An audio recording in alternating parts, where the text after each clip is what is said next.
Hello friends, इस video में हम लोग बात करने वाले हैं कंक्रीट के बारे में। कंक्रीट के क्यूब का हम कैसे टेस्टिंग करते हैं, किस केसेस में हम कंक्रीट को एक्सेप्ट करेंगे, किस केसेस में हम रिजेक्ट करेंगे, और अगर कंक्रीट के क्यूब का टेस्ट का रिजल्ट अगर सेटिस्फैक्ट्री नहीं है तो उस केसेस में हम लोग क्या करते हैं, किस केसेस में हम लोग कॉन्ट्रैक्टर को बोलते हैं कि आप जो भी स्लैब वगैरह है इसे तोड़ दीजिए। इन सारे चीज़ों को हम लोग डिस्कस करेंगे। कंप्रेसिव स्ट्रेंथ ऑफ कंक्रीट हम कैसे निकालते हैं, कंक्रीट क्यूब का साइज क्या होता है, ठीक है। तो इन सारे चीज़ों को हम लोग इस वीडियो में डिस्कस करेंगे। तो आगे हम लोग बढ़ते हैं स्लाइड में। तो सबसे पहला है compressive strength of concrete. Compressive strength of 150 mm size cube on 28th day after casting is considered as characteristic strength of concrete, जिसे हम FCK से रिप्रेजेंट करते हैं। यानी कि कंप्रेसिव स्ट्रेंथ जो कंक्रीट का होता है वो होता है एक 150 mm साइज का क्यूब रहता है। तो उस क्यूब को जो हम लोग 28 डेज़ के बाद टेस्टिंग करते हैं। जब कंक्रीट को हम लोग प्रिपेयर कराते हैं तो उस वक्त हम लोग काफ़ी सारा क्यूब्स बनवाते हैं जिसका साइज़ होता है 150 mm, ठीक है। तो उस क्यूब को जो हम लोग 28 डेज़ के बाद टेस्ट करते हैं कंप्रेसिव टेस्टिंग मशीन में। अगर रिजल्ट सेटिस्फैक्ट्री है तो ठीक है, अगर नहीं है तो उसके लिए भी काफ़ी सारा प्रोसेस है। In India, compressive strength of concrete is obtained by testing 150 mm concrete cubes in compressive testing machine। मतलब हम लोग के कंट्री में in India compressive strength of concrete हम लोग जो निकालते हैं वो 150 mm के कंक्रीट क्यूब को हम लोग टेस्ट करते हैं कंप्रेसिव टेस्टिंग मशीन में। However, cylindrical concrete sample of 150 mm dia and 300 height may be used। मतलब क्यूब के जगह हम चाहें तो सिलेंडर भी यूज कर सकते हैं कंक्रीट के टेस्टिंग के लिए। वहाँ पे जो है फोम का साइज़ होता है 150 mm डायमीटर होता है और 300 mm हाइट होता है। Strength obtained using cylinder are less than cube sample. मतलब जो स्ट्रेंथ सिलेंडर का अगर स्पेसिमेन है, ठीक है, अगर उसको हम टेस्ट करते हैं और क्यूब को टेस्ट करते हैं तो सिलेंडर केस में स्ट्रेंथ जो है थोड़ा सा कम आता है, ठीक है। इसका जो रीज़न हम लोग आगे डिस्कस करेंगे।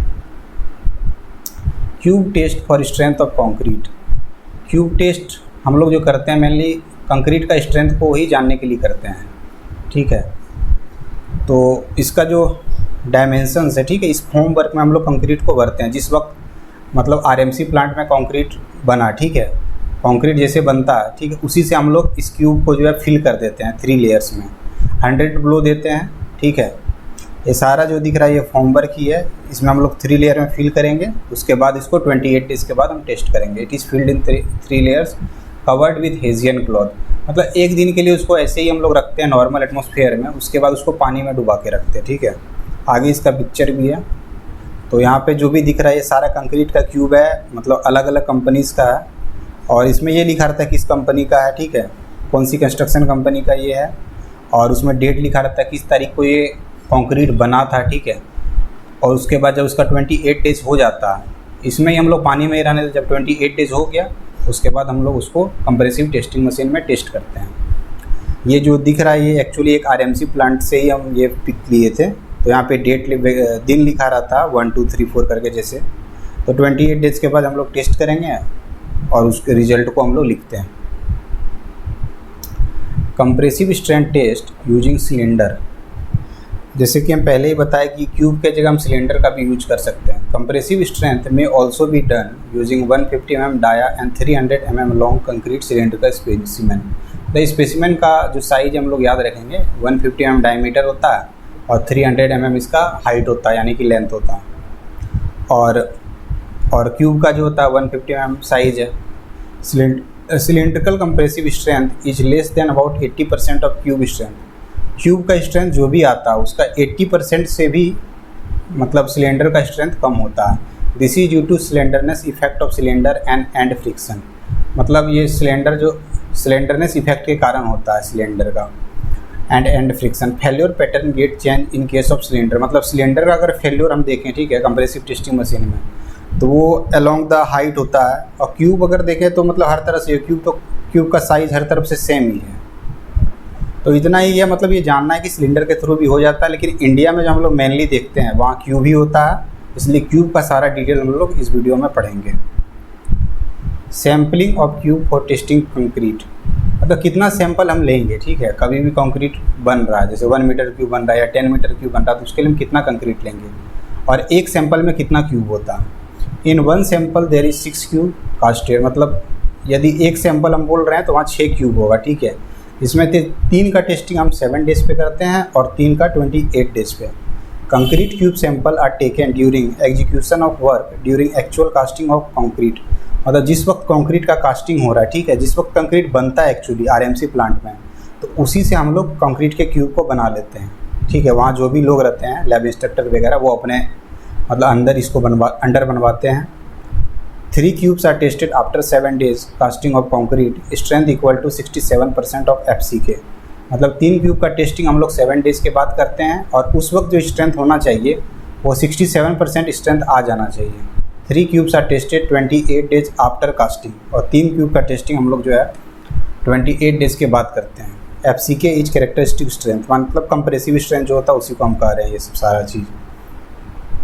तो यहाँ पे एक सवाल आता है कि आखिरकार हम 7 डेज़ के बाद क्यों टेस्टिंग कर रहे हैं, ठीक है, और जो कि फाइनल जो हमारा स्ट्रेंथ आता है वो तो 28 डेज़ के बाद आता है। तो इसका आंसर ये होता कि हम लोग 7 डेज़ में ये पता कर सकते हैं कि वो कंक्रीट का स्ट्रेंथ जो है सही डायरेक्शन में जा रहा है कि नहीं। अगर 67% आ जा रहा है तो ये एक इंडिकेशन है कि 28 डेज़ में लगभग स्ट्रेंथ जो है कंप्लीट स्ट्रेंथ आ ही जाएगा, ठीक है। और मान लीजिए कि एग्जांपल मानते हैं, जैसे कि कहीं पे हमको 5 फ्लोर का एक बिल्डिंग बनवाना है, ठीक है, 3रा फ्लोर का भी कास्टिंग हो गया, ठीक है, और मेरे पास कॉन्ट्रैक्टर आता है, बोलता है कि सर हम 4th फ्लोर का भी कास्टिंग करना चाहते हैं, और अगर हमको कुछ पता ही नहीं है कि कैसा स्ट्रेंथ है, ऐसा भी तो हो सकता है कि नियर फ्यूचर में उसका स्ट्रेंथ नहीं आए, तो उस वक्त उसको तोड़ना पड़ेगा। 3rd जब तोड़ेगा तो 4th भी तोड़ना होगा।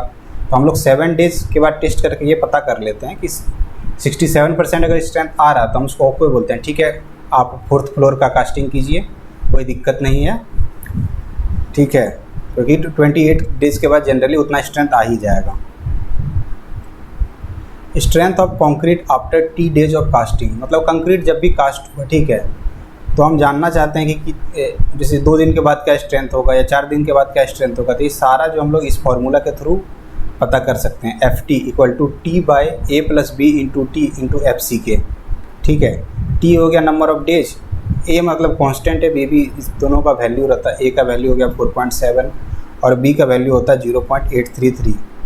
तो इस फार्मूला से हम लोग निकाल सकते हैं किसी भी दिन के बाद कितना स्ट्रेंथ हो। 1 दिन के बाद कितना स्ट्रेंथ कंक्रीट का हो गया, 7 दिन के बाद कितना हो गया, 10 दिन के बाद कितना हो गया। तो यहाँ हम लोग जो ये 7 दिन और 10 दिन के बाद इस फार्मूला में पुट करके देखें, तो FT इक्वल टू है 7/4.7 + 0.833 × 7, यानी T हो गया 7, A का वैल्यू 4.7 प्लस B का वैल्यू है 0.833 × टाइम 7 डेज × FCK, ठीक है।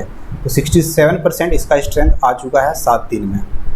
स्ट्रेंथ आफ्टर 10 डेज, 10 दिन के बाद कितना स्ट्रेंथ होगा, तो यहाँ T की जगह हम लिख दिए 10, A 4.7, B 0.833 × 10 कर दिए, तो 0.77 यानी कि 77% स्ट्रेंथ 10 डेज़ के बाद आ जाता है। तो इस फार्मूला से हम लोग ये सारा चीज़ निकाल सकते हैं। या 28 डेज़ के बाद अगर देखेंगे तो लगभग जो है 99.99% के लगभग आ ही जाता है, ठीक है। तो ये फार्मूला उसी के लिए काम आता है। अब इसमें लिखा है minimum number of samples required during concreting, मतलब कुछ अमाउंट ऑफ कंक्रीट है तो हम कितना सैंपल लेंगे, ठीक है। हम पहले ही बता चुके हैं, एक सैंपल में होता है 6 cube. Quantity of concrete in meter cubes and number of sample, अगर 1 to 5 मीटर क्यूब जो है कंक्रीट है तो वहाँ हम लेंगे 1 सैंपल और 6 क्यूब होगा, जिसमें से 3 का टेस्टिंग हम 7 डेज़ पे करेंगे और 3 का 28 डेज़ पे करेंगे। दूसरा है 6 to 15 मीटर क्यूब, ठीक है। अगर इतना कंक्रीट रहा तो हम लोग 2 सैंपल लेंगे, यानी कि 12 क्यूब, जिसमें से 6 का टेस्टिंग 7 डेज़ पे और 6 का 28 डेज़ पे। अगर 16 से 30 मीटर क्यूब हुआ तो 3 सैंपल लेंगे, ठीक है, 18 क्यूब, जिसमें से 9 का 7 डेज़ के बाद, 9 का 28 डेज़ के बाद। 31 से 50 मीटर क्यूब हुआ तो 4 सैंपल लेंगे और 24 क्यूब हो गया तो 12 7 डेज़ के बाद और 12 28 डेज़ के बाद हम टेस्ट करेंगे। और यहाँ 4 जो हम लोग देखें ये तो काफ़ी सिंपल एग्जैक्ट हम लोग को कर देना है। अगर 51 मीटर क्यूब एंड एबव है तो उस केसेस में हम लोग क्या करेंगे, इसमें ये लिखा हुआ 4 + 1 additional sample for each additional 50 meter cube और पार्ट देयर ऑफ। यानी 50 से 51 मीटर क्यूब है उससे अबव है, तो वहाँ क्या करेंगे, पहले 50 के लिए हम 4 सैंपल लेंगे, ठीक है, 24 क्यूब हो गया। उसके बाद के लिए हम 1 एडिशनल सैंपल लेंगे, मतलब अगले 50 मीटर क्यूब के लिए। अगर उससे ज़्यादा हो गया तो और एक ले लेंगे। इस चीज़ को मतलब हम डिटेल में एक एग्जांपल के थ्रू आगे के स्लाइड में है, उसको हम डिस्कस करते हैं। Total number of sample required for cube test, ठीक है। पहला for quantity of 35 meter cube shall be, 35 meter cube के लिए कितना होगा, ये हम लोग सिंपली उस चार्ट को देख के बता सकते हैं। 35 आता है किसके, 31 से 50 के बीच 4 सैंपल यानी कि 24 क्यूब, ठीक है, सिंपली वही है। नंबर ऑफ सैंपल 4 और प्रत्येक सैंपल में 6 क्यूब होता है, 24 हो गया। दूसरा है for quantity of 235 meter cube, ठीक है, इसमें पहले 50 के लिए हम लोग 4 लेंगे, उसके बाद के लिए एक एक लेते चलेंगे। दूसरे 50 के लिए 1, तीसरे 50 के लिए 1, चौथे 50 के लिए 1, यहाँ तक हम मेरा हो गया 200 मीटर क्यूब, ठीक है। और लास्ट 35 मीटर क्यूब के लिए भी एक ही लेंगे, ऐसा नहीं कि पूरा 50 नहीं हो रहा तो नहीं लेंगे, ठीक है। इसमें कुछ भी हो, 5, 10, 20 कुछ भी हो, 45, 49, 50 तक एक और लेंगे। अगर 51 भी एक्स्ट्रा होता उसके लिए और एक एक्स्ट्रा ले लेते। तो हमारा टोटल हो गया 4, 1, 5, 6, 7 और एक 8। नंबर ऑफ क्यूब्स हमारा हो गया टोटल 48, ठीक है। टोटल हमारा नंबर ऑफ क्यूब्स हो गया 48। ऐसे ही करके हम लोग कितना भी मीटर क्यूब हो निकाल सकते हैं। सिंपली बस याद रखना है कि पहले 50 मीटर के लिए 4, उसके बाद के लिए 1, 1, 1 लेते चलना है, ठीक है। आगे बढ़ते हैं। तो हम लोग यहाँ पे बात करने वाले हैं characteristic strength of concrete. Characteristic strength of concrete जो होता है वो निकाला जाता है 28 डेज स्ट्रेंथ ऑफ क्यूब पे, ठीक है, 7 डेज पे नहीं, 28 डेज पे करना है। Characteristic strength is that value of strength below which not more than 5% of cube test result are expected to fail. मतलब कैरेक्टरिस्टिक स्ट्रेंथ वो वैल्यू है, ठीक है, जिसमें जो 5% से ज़्यादा हमारा क्यूब टेस्ट रिजल्ट फेल नहीं होना चाहिए। अगर मान लेते हैं 100 क्यूब है, ठीक है, टोटल क्यूब हमारे पास 100 है, 5 अगर फेल कर जा रहा ठीक है, तो हम कोई दिक्कत नहीं है। उससे ज़्यादा अगर हो गया तो उसका स्ट्रेंथ मान लीजिए M30 है, तो M30 उसको नहीं बोल सकते हैं। फिर for a particular concrete if less than 5% cube test result are below 30 newton per mm², जैसे M30 है, 100 क्यूब मान लेते हैं M30 का, तो अगर 5 क्यूब है जिसका स्ट्रेंथ कम है 30 से तो कोई दिक्कत नहीं, और 95% का उससे ज़्यादा है 30 से, तो उस केस में उस कंक्रीट को हम बोल सकते हैं M30। लेकिन हाँ, 5 से अगर ज़्यादा हो गया तो फिर उसका कैरेक्टरिस्टिक स्ट्रेंथ जो है 30 नहीं रहेगा, ठीक है। इसका एक आगे एग्जाम्पल भी जिससे और क्लियर होगा। एग्जाम्पल में if 100 cubes are tested in compression testing machine and result are arranged in an increasing order as follows. तो ठीक है, 100 क्यूब है जिसका टेस्टिंग हम लोग कर रहे हैं कंप्रेशन टेस्टिंग मशीन में, ठीक है। तो वैल्यू यहाँ देख सकते हैं, ये 4 जैसे 25, 25.9, 28.6, 28.9, 29.4, ये 4 का वैल्यू जो है 30 से कम है। इसके अलावा जो भी है 96 क्यूब्स का वैल्यू जो है 30 से ज़्यादा है। तो इस केस में हम देख सकते हैं less than 5% cube test result are less than 30, तो इस क्यूब को इस कंक्रीट को हम बोल सकते हैं कि ये कंक्रीट जो है M30 है, ठीक है। इसका दोनों केस क्योंकि फुलफिल कर रहा, एक तो 5% क्यूब टेस्ट रिजल्ट जो है 30 से कम है, मतलब कोई ज़रूरी नहीं, अगर 100% भी रिजल्ट हमारा 30 से ज़्यादा है तो हम उसको M30 ही बोलेंगे, लेकिन हाँ, कम जो है 5% से ज़्यादा नहीं होना चाहिए। और 95% जो है हमारा 95 या 96 जो है 30 से ज़्यादा ही है, इस कंक्रीट को हम बोलेंगे M30। आगे बढ़ते हैं। तो अभी जो हम लोग डिस्कस किए कि 5% से ज़्यादा वैल्यू जो है 5% से ज़्यादा वैल्यू जो है कम नहीं होना चाहिए। जैसे M30 है तो 30 न्यूटन पर mm² से कम नहीं होना चाहिए। लेकिन अगर कोई ऐसा केस है जैसे एक सैंपल है, तो एक सैंपल में मेरे पास 3 क्यूब का हम टेस्टिंग कर देते हैं 7 दिन पे, 3 का करते हैं 28 डेज पे, तो इस केसेस में हम पता ही नहीं कर पाएंगे कि 5% का कम है या ज़्यादा है, क्योंकि यहाँ तो पर क्यूब का वैल्यू हमारा 33% के लगभग हो जा रहा। तो इसी कारण जो है इसमें हमारा IS कोड हमको कुछ गाइडेंस दिया, कुछ क्राइटेरिया बताया जिससे हम कंक्रीट को एक्सेप्ट करेंगे जब कंक्रीट कम हो। अगर 100 है तो कोई भी पता कर सकता है कि भाई 5 का स्ट्रेंथ अगर कम है तो ठीक है, M30 उसको बोल सकते हैं, उस केसेस में हम पता कर सकते हैं। लेकिन कम जब सैंपल होता है तो उसमें हमको पता करना पॉसिबल नहीं है। इसी के लिए मेरे पास 3 क्राइटेरिया IS कोड का, जिसके थ्रू हम लोग डिसीजंस लेंगे कि एक्सेप्ट करना है कि नहीं कंक्रीट को। तो सबसे पहला क्राइटेरिया है, ये क्राइटेरिया जो है एच पर 16.1A IS 456/2000 पेज 29 टेबल 11, मतलब वहाँ पे ये लिखा हुआ, आप चाहो तो देख सकते हो। पहला, for all concrete more than M15 grade and above. ठीक है, ये जो कंडीशन यहाँ लिखा हुआ है M15 ग्रेड और उससे एबव के लिए है, उससे कम के लिए जनरली लोग टेस्टिंग भी नहीं करते हैं। The mean strength of group of 4 non overlapping consecutive test result shall be. यहाँ पे 2 चीज़ लिखा हुआ, एवरेज ऑफ 4 रिजल्ट, जैसे 4 क्यूब है उसका कुछ रिजल्ट आया, ठीक है, उनका एवरेज जो है FCK प्लस 0.825 सिग्मा से ज़्यादा होना चाहिए। FCK यानी कि कैरेक्टरिस्टिक स्ट्रेंथ हो गया, जैसे M30 है तो कैरेक्टरिस्टिक स्ट्रेंथ उसका 30 हो गया।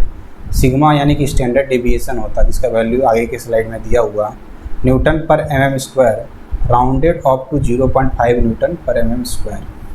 मतलब जो भी वैल्यू आएगा उसको हम राउंड ऑफ कर देंगे नियरेस्ट 0.5 से। और दूसरा है average of 4 result should be more then और इक्वल टू FCK प्लस 3, ठीक है, विच एवर इज ग्रेटर। ये जो क्राइटेरिया है, इस पर एक एग्जांपल है आगे जिससे पूरा क्लियरली समझ में आ जाएगा। ठीक है, तो सिग्मा यानी कि स्टैंडर्ड डेविएशन जो है M15 का वैल्यू है 3.5, M20 से लेके M25 तक का स्टैंडर्ड डेविएशन का वैल्यू है 4, M30 और एबव के लिए जो है ये 5 है। ठीक है, तो हम और यहाँ इस सारे एग्जांपल्स को देखते हैं। जैसे मान लेते हैं कि हमारा कंक्रीट का ग्रेड है M15, तो उसका स्टैंडर्ड डेविएशन है 3.5, और पहले क्योंकि पहला कंडीशन था FCK प्लस 0.825 सिग्मा, तो उसका वैल्यू हम पहले ही निकाल ले रहे हैं। 0.825 इंटू 3.5 करेंगे तो इसका वैल्यू आ जाएगा 2.89। ठीक है, FCK यानी कि कैरेक्टरिस्टिक स्ट्रेंथ इसका हो गया 15 प्लस 0.825 यहाँ 2.89, तो ये हो गया 17.89।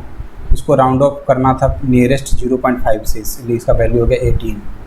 और दूसरा कंडीशन था FCK प्लस 3, तो FCK हमारा जो है वो है 15 प्लस 3 18 हम जोड़ दिए, तो ये दोनों में मैक्सिमम वैल्यू सेम ही है 18, यानी कि जो भी वैल्यू M15 जैसे है तो उसमें एड हम 3 कर देंगे और उससे ज़्यादा ही हमारा कंक्रीट का एवरेज स्ट्रेंथ आना चाहिए। फिर बात करते हैं M20 का। M20 का स्टैंडर्ड डेविएशन है 4, 0.825 इंटू 4 करेंगे 3.3। पहला कंडीशन FCK प्लस 0.825 सिग्मा, ठीक है, यानी कि 20 प्लस 3.3 23.3, नियरेस्ट 0.5 इसका हो जाएगा 23.5, क्योंकि ये 23.25 से ज़्यादा, ठीक है, तो इसको नियरेस्ट हो जाएगा 23.5। और दूसरा है FCK प्लस 3, FCK इसका हो गया 20 और प्लस 3 23, ये दोनों में मैक्सिमम वैल्यू है 23.5। ठीक है, तो हम ऐड करेंगे M20 के केस में 3.5, यानी 23.5 न्यूटन पर mm² से ज़्यादा आना चाहिए क्यूब का एवरेज स्ट्रेंथ। दूसरा हमारा है M25, इसका स्टैंडर्ड डेविएशन है हमारा 4, ठीक है, इंटू कर दिए सेम ही आ जाएगा। ठीक है, 25 प्लस 3.3, तो हमारा वैल्यू आ गया FCK प्लस 0.825 सिग्मा का 28.3, राउंडेड टू 0.5। ठीक है, राउंड ऑफ कर देंगे, इसका भी सेम 28.5। FCK प्लस 3, FCK का वैल्यू M25 के केस में हो गया 25 प्लस 3 28, ये दोनों में मैक्सिमम वैल्यू हो गया 28.5। ठीक है, तो ऐड कर देंगे 3.5, मतलब M20 और M25 में हम ऐड करेंगे 3.5। और हम लोग चलते हैं M30, मतलब इस सारे के केसेस में स्टैंडर्ड डेविएशन हमारा है 5, तो हम 0.825 इंटू सिग्मा करेंगे यानी कि 5, तो 4.125 आ जाएगा। ठीक है, पहले केस में हम M30 है, FCK हो गया 30 प्लस 4.125, तो वैल्यू आ गया हमारा 34.125, नियरेस्ट 0.5 के लिए 34। FCK प्लस 3, FCK हो गया M30 का 30, मैक्सिमम वैल्यू 33 34 में 34 होगा ऑब्वियस, तो ऐड हम कर दिए 4, आ गया वैल्यू। तो ऐसे ही करके हम लोग M45 तक किए हैं। मतलब कुछ नहीं करना है, सिंपली हमको FCK प्लस 0.825 सिग्मा हमको पता है सारे के केस में, ठीक है, उसको जोड़ कर देना है, नियरेस्ट 0.5 लिखेंगे और फिर FCK प्लस 3 करेंगे, दोनों में जो ज़्यादा है, ठीक है, वो वैल्यू हो जाएगा, उतना ही हमको ऐड करना है। अब हम चलते हैं दूसरे क्राइटेरिया पे। दूसरा हमारा क्राइटेरिया है as per 16.1B IS 456/2000 page 30। ठीक है, individual test result of any specimen और cube result that should always be more than FCK minus 3 newton per mm²। FCK वही वैल्यू होगा, जैसे M30 है तो FCK उसका 30 हो गया, M40 है तो उसका FCK 40 हो गया, ठीक है। तो इंडिविजुअल जो भी क्यूब है, सारा कोई भी इंडिविजुअल क्यूब का वैल्यू जो है FCK -3 से कम नहीं होना चाहिए, ठीक है। None of the cube test result shall be less than FCK -3। If any value is found less than FCK -3 then test is failed, ठीक है। तो टेस्ट फेल हो जाएगा। जैसे M15 है, -3 कर दिए, 15 - 3 12। M15 केस में 12 से कम कोई भी कंक्रीट क्यूब का वैल्यू नहीं आना चाहिए। M20 है तो 17 से कम नहीं होना चाहिए। M25 है तो 22 से कम नहीं आना चाहिए किसी भी इंडिविजुअल क्यूब का वैल्यू कंप्रेसिव स्ट्रेंथ का, ठीक है। M30 है 27, M35 है 32 से कम नहीं होना चाहिए, M40 37 से कम नहीं होना चाहिए। तो ये हमारा हो गया दूसरा क्राइटेरिया, ठीक है। अब चलते हैं हम लोग तीसरा क्राइटेरिया पे। एच पर 15.4 ऑफ IS 456/2000 पेज नंबर 29। तो यहाँ लिखा हुआ है the test result of the sample shall be the average of the stress of 3 specimen. मतलब जो भी उसका स्ट्रेस या स्ट्रेंथ का वैल्यू आ रहा है वो एवरेज वैल्यू उसका टेस्ट रिजल्ट होगा, ठीक है। And the individual variation shall not be more then ±15% of average strength. जैसे कि 3 क्यूब है, उसका हम एवरेज निकालते हैं, ठीक है। कुछ एवरेज उसका वैल्यू आएगा, तो वो तीनों का जो वैल्यू है वो उन तीनों का इंडिविजुअल वैल्यू जो है ±15% से ज़्यादा वेरी नहीं करना चाहिए। अगर यहाँ पे समझ में नहीं भी आ रहा तो इसके आगे एग्जांपल है जिससे ये पूरा क्लियर हो जाएगा। If more the test result of the sample are invalid. इस पर एक और भी गौर करने का बात है, अगर वेरिएशन 15% से ज़्यादा है इसका मतलब है कि वो सैंपल इनवैलिड है। ये नहीं है कि कंक्रीट का क्यूब का जो स्ट्रेंथ है वो कम है। All value of test result shall be between 0.85 times of F average, यानी कि स्ट्रेंथ का average to 1.15 of F average, ठीक है। F एवरेज का मतलब जैसे 3 क्यूब है, तीनों को जोड़ देंगे, तीनों का वैल्यू बाई 3 कर देंगे। और ये जो है 0.85 मतलब होता है -15% और 1.15 का मतलब हो गया +15%। और ये जो क्राइटेरिया है, अब तीनों क्राइटेरिया पे एग्जांपल ही है जिससे पूरा क्लियर हो जाएगा। तो यहाँ पे हम देख सकते हैं कि एग्जांपल हमारे पास दिया हुआ क्यूब स्पेसिमेन टेस्ट। 3 क्यूब है जिसका 28 डेज का स्ट्रेंथ ये सब है, 38.6, दूसरा है 28.4 और तीसरा है हमारा 42, ठीक है। और ये कंक्रीट जो है हमारा है M30, ठीक है। सबसे पहले हम F एवरेज निकालने के लिए क्या करेंगे, ये तीनों को ऐड कर देंगे। 38.6 + 28.4 + 42/3 करेंगे जिसका वैल्यू आ रहा है 36.33, जो कि हमारा 34 से ज़्यादा है। पहला जो क्राइटेरिया हमारा था जिसमें हम था M30 के लिए 4 ऐड करेंगे, ठीक है। तो M30 में हम 4 ऐड करेंगे, 34 से ज़्यादा है, तो पहला जो क्राइटेरिया है वो फुलफिल हो गया, ठीक है, हैंस ओके। दूसरा था इंडिविजुअल टेस्ट रिजल्ट वैल्यू जो है वो FCK -3 से ज़्यादा ही होना चाहिए। M30 है तो उसका FCK -3 जो हो गया 30 - 3 यानी कि 27, और 27 से तीनों वैल्यू ज़्यादा ही है। सबसे कम जो वैल्यू है वो है 28.4, ठीक है। अब हम लोग चलते हैं तीसरे पे। तो F एवरेज का वैल्यू आ गया 36.33, ठीक है, -15% यानी कि 0.85 टाइम्स ऑफ F एवरेज, जिसका वैल्यू आ गया 30.8805, और +15% का बात करें तो वो हो गया 1.15 इंटू F एवरेज, जिसका वैल्यू आ गया 41.77। यानी तीनों वैल्यू जो है इस रेंज में लाई करना चाहिए। अगर नहीं करता है तो टेस्ट रिजल्ट इनवैलिड हो जाएगा, ठीक है। तो यहाँ हम देख सकते हैं कि एक वैल्यू है, एक नहीं 2 वैल्यू है जो कि इस रेंज में लाई नहीं कर रहा है। जैसे 30 से कम है 28.4, ठीक है, और दूसरा है 41.77 से भी ज़्यादा है ये 42, यानी कि ये टेस्ट रिजल्ट इनवैलिड है। तो यही 3 क्राइटेरिया हमको चेक करना है। अगर तीनों फुलफिल होता है तब तो हमारा कंक्रीट का सैंपल ओके, अगर नहीं होता तो उसके लिए आगे और भी कंडीशंस है जो हम लोग लास्ट में डिस्कस करेंगे। तो सबसे पहला हम लोग देखते हैं क्वालिटी कंट्रोल एट साइट। मतलब ये एक्चुअली जो है क्वालिटी कंट्रोल के अंडर आता है, ठीक है। और cube test result if only 1 sample is tested. इस केस में हम लोग ये देख रहे हैं कि सिर्फ एक सैंपल है जिसका टेस्टिंग किया गया है, और इसमें हम लोग तीनों क्राइटेरिया चेक करेंगे कि फुलफिल हो रहा है कि नहीं, ठीक है। एक सैंपल यानी कि 6 क्यूब, जिसमें से 3 का टेस्टिंग 7 डेज पे हो चुका है, और यहाँ जो 3 क्यूब का वैल्यू दिया हुआ ये है 28 डेज का स्ट्रेंथ का।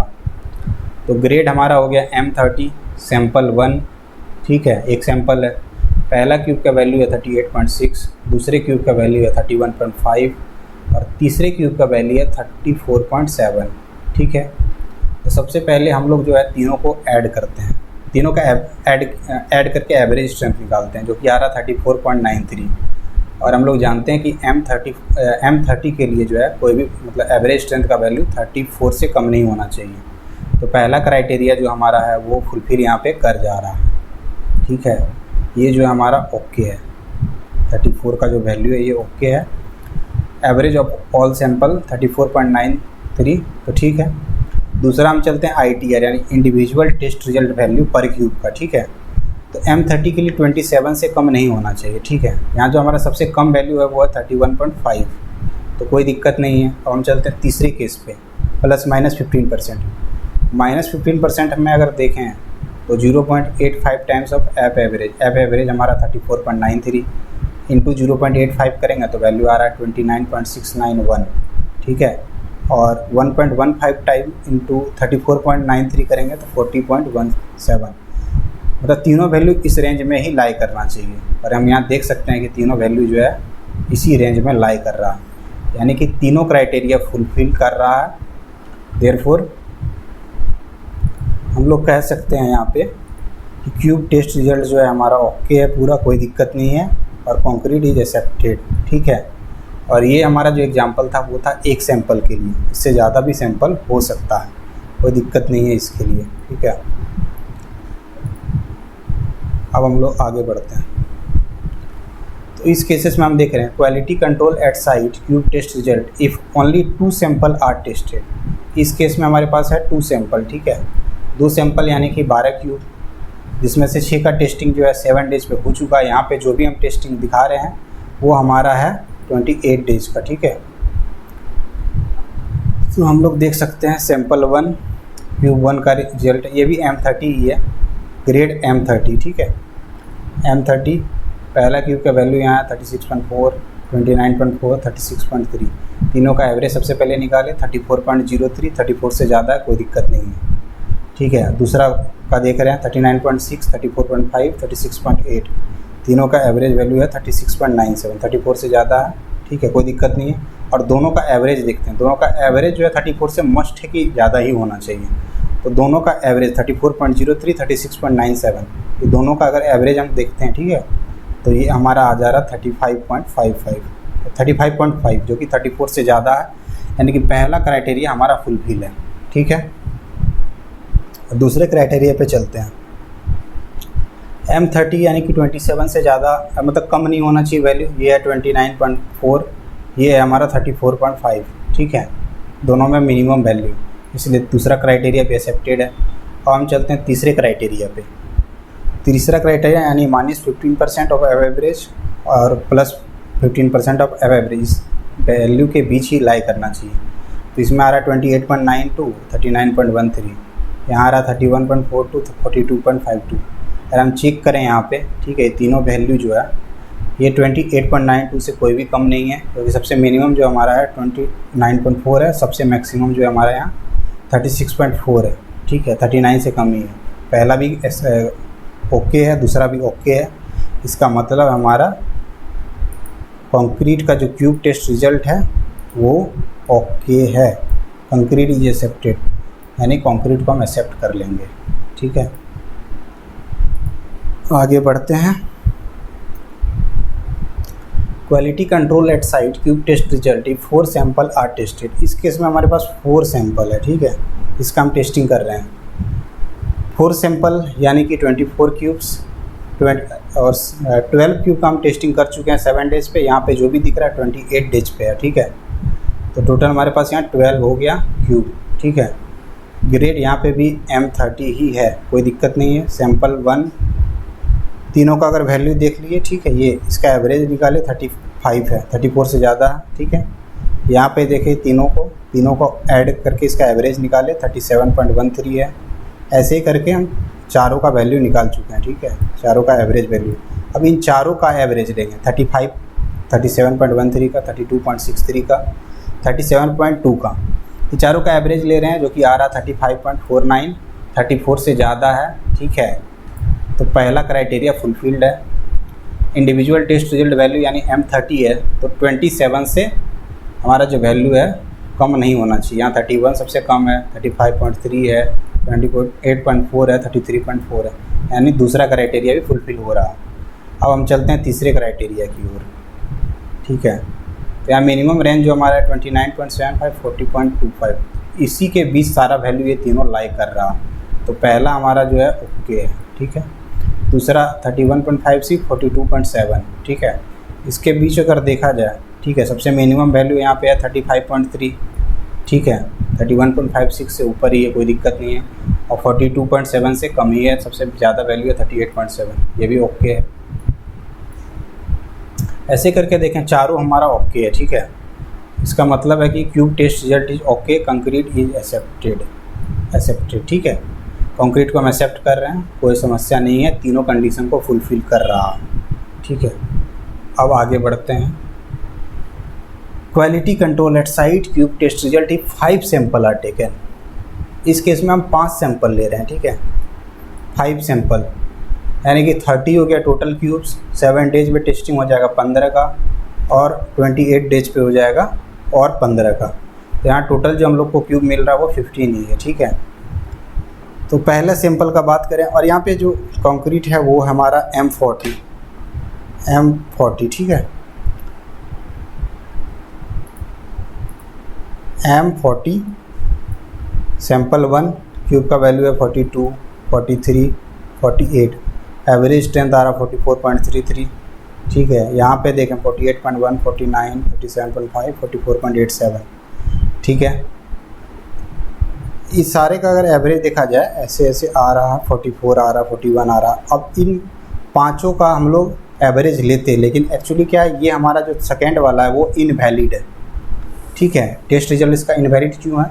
क्योंकि यहाँ अगर हम देखें ये 38.14 और 51 के बीच आना चाहिए, लेकिन यहाँ वैल्यू जो है 38 से कम है। 37.5 को अगर देखा जाए इससे कम है, और 51 जो है, ठीक है, 51 का ओके है, लेकिन 38 से कम आ रहा है, इसलिए ये टेस्ट रिजल्ट इनवैलिड है। ये जो कटा हुआ दिख रहा है, ठीक है। तो यहाँ 4 का ही हम एवरेज लेंगे, 44.33, 41.27, 44.23, 41.43। जब इसका हम चारों का एवरेज ले रहे हैं तो वैल्यू आ रहा है हमारा 42.82, ठीक है।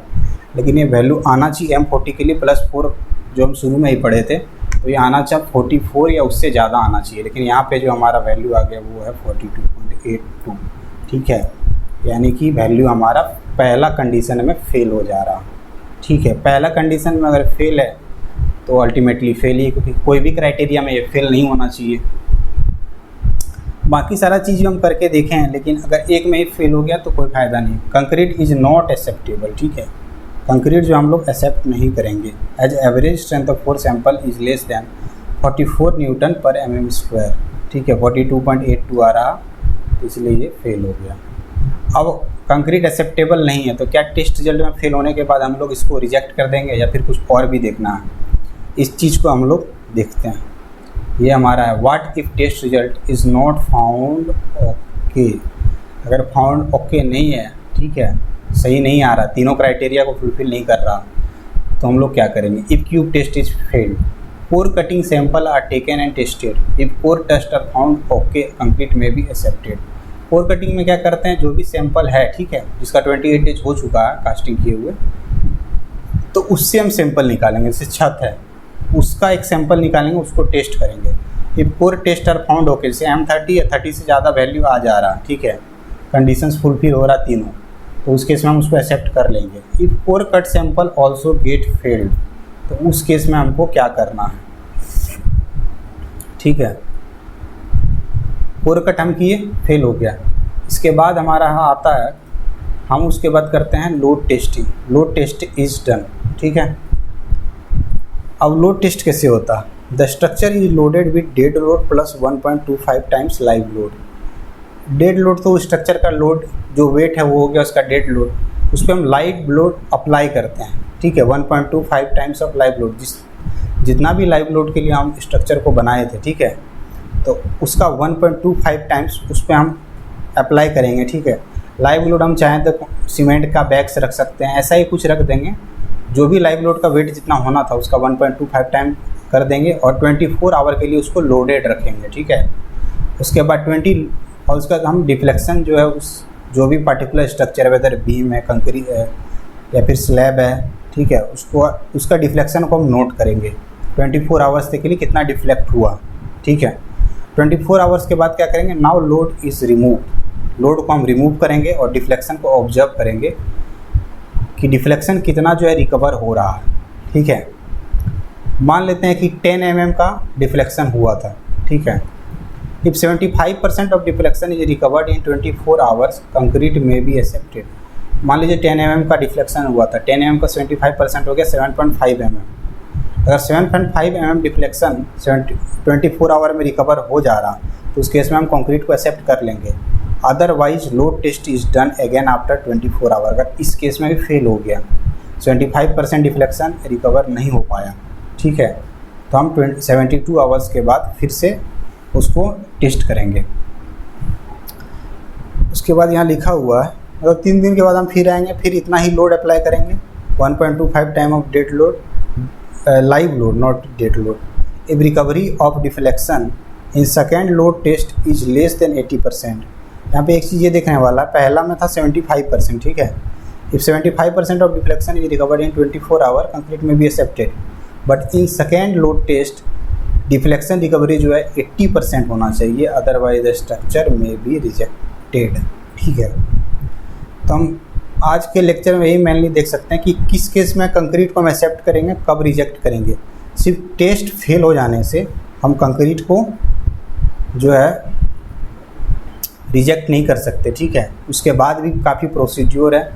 अगर मतलब उसके बाद 3 ही प्रोसेस है, एक कोर कटिंग सैंपल, पहला लोड टेस्ट और दूसरा लोड टेस्ट। ये अगर फेल हो गया तो उसके बाद हम कंक्रीट कॉन्ट्रैक्टर को सिंपली बोलेंगे कि आप इसको तोड़ दीजिए। ये कहीं पे भी किसी भी प्रकार से एक्सेप्टेबल नहीं है, क्योंकि हम बहुत प्रयास किए। एक होता है कि टेस्टिंग, ठीक है, वहाँ टेस्टिंग करके देखे आपका, फिर हम कोर कटिंग करके देखे, लोड टेस्ट करके देखे, नहीं हुआ भाई, तो हम क्या कर सकते हैं, ठीक है। तो हम यहाँ एक बार और बता देना चाहें कि 3 क्राइटेरिया क्या क्या था, ठीक है।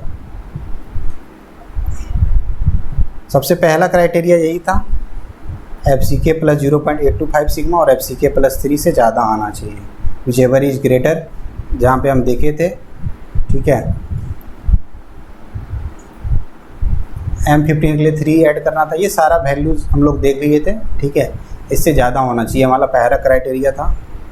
दूसरा क्राइटेरिया था FCK माइनस 3 वाला, ठीक है। इंडिविजुअल किसी भी क्यूब का वैल्यू FCK माइनस 3 से नहीं होना चाहिए कम। और तीसरा था जो भी एवरेज स्ट्रेंथ आ रहा है, ठीक है, वो प्लस माइनस 15% ऑफ एवरेज के बीच होना चाहिए, नहीं तो टेस्ट रिजल्ट को इनवैलिड माना जाएगा, उसको कंसीडर नहीं करेंगे। इस केस से ऐसा नहीं है कि मतलब सैंपल फेल हो गया, ठीक है। और एट लास्ट हम लोग देख लिए थे, ये सब हम कर सकते हैं, ठीक है। तो आज का लेक्चर यहीं पे फिनिश होता है। अगर आपको ये लेक्चर पसंद आया तो इस वीडियो को लाइक करें, ठीक है, अपने दोस्तों के साथ शेयर करें जो भी सिविल इंजीनियरिंग कर रहा है, और चैनल को सब्सक्राइब करें, थैंक यू।